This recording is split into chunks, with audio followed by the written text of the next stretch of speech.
Salam sehat dan salam bahagia buat kita semua.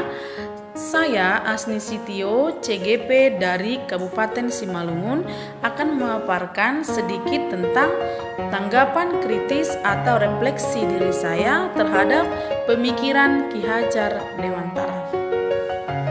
Intisari dari pemikiran Ki Hajar Dewantara ini adalah sesuatu yang dihidupkan kembali oleh pemerintah melalui program Guru Penggerak ini, bahwa pemikiran Ki Hajar Dewantara ini sangat bisa untuk membuat transformasi global pendidikan pada saat ini. Apa saja pemikirannya?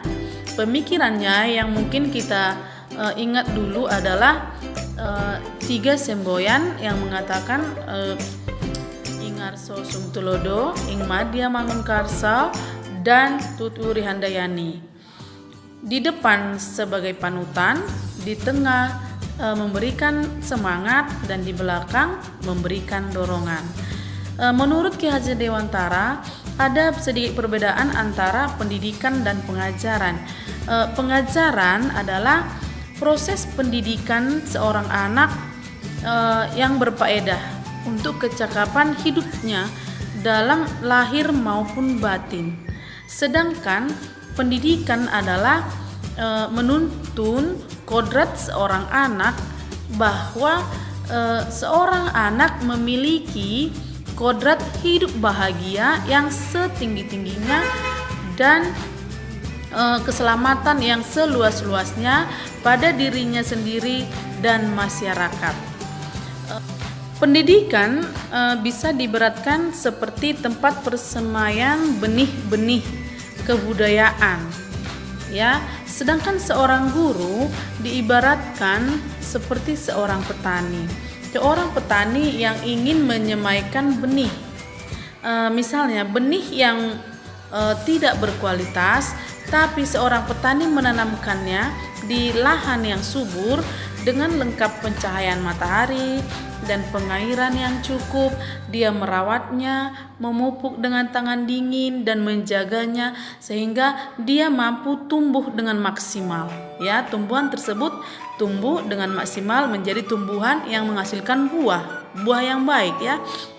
Sebaliknya, seorang petani memiliki benih yang berkualitas, tapi dia menanamnya di lahan yang subur, tetapi dia tidak merawatnya atau tidak memberikan cahaya matahari atau pengairan yang cukup, atau memberikan tangan dingin untuk merawatnya, dia tumbuhan tersebut tidak akan tumbuh dengan optimal. Maksudnya ini berkaitan dengan anak didik. Setiap anak didik ini diibaratkan seperti benih-benih yang berbeda. Misalnya ada benih jagung, benih padi, atau benih kacang hijau. Ya, cara menanam benih jagung tidak bisa disamakan dengan cara menanam benih padi. Artinya, seorang anak memiliki karakter-karakter yang berbeda, karakter-karakter yang berbeda dengan anak yang lain.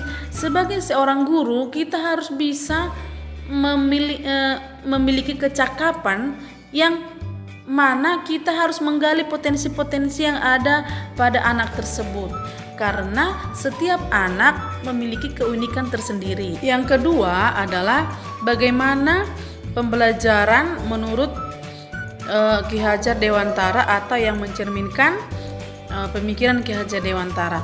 Menurut Ki Hajar Dewantara, pembelajaran yang akan kita langsungkan atau yang akan kita lakukan pada abad ini adalah pembelajaran yang berpihak pada murid.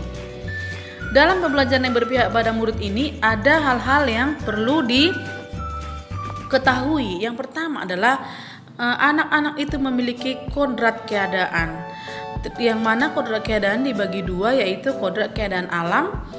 Alam ini maksudnya setiap anak memiliki alam yang berbeda. Jadi kita mengajar sesuai dengan alam anak tersebut. Misalnya dia memiliki alam sebagai orang tuanya yang petani, Kita kalau untuk mengajar, kita mengkaitkan pelajaran ini dengan lokal ya, yang misalnya dia orang tuanya nelayan, dia hidup di pegunungan, kita menyesuaikan dengan keadaan alam tersebut.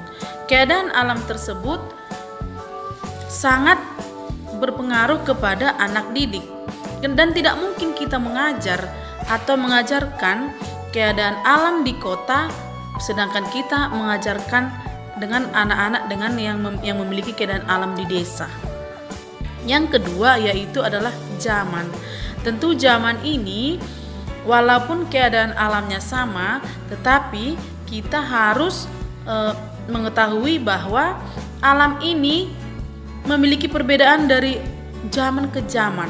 Ya, seperti pada saat ini adalah kecakapan abad 21. Yang ketiga adalah dengan pemikiran Ki Hajar Dewantara, mana yang sudah saya terapkan. Yang saya terapkan yaitu di sekolah adalah pembelajaran yang berpihak kepada murid. Tetapi pada pembelajaran yang saya lakukan, saya tidak memiliki banyak waktu untuk melakukan atau memahami anak-anak satu persatu. Saya hanya mengajarkan dengan secara umum saja, karena saya juga harus mengerjakan beberapa administrasi yang harus lengkap dan banyak tuntutan pendidikan, sehingga walaupun berpihak pada siswa, saya hanya memberikan diskusi untuk menyampaikan aspirasi mereka. Saya tidak mendoktrin mereka bahwa mereka adalah murid yang bodoh. Saya tetap menyemangati mereka bahwa mereka memiliki keunikan masing-masing. Sekian dan terima kasih.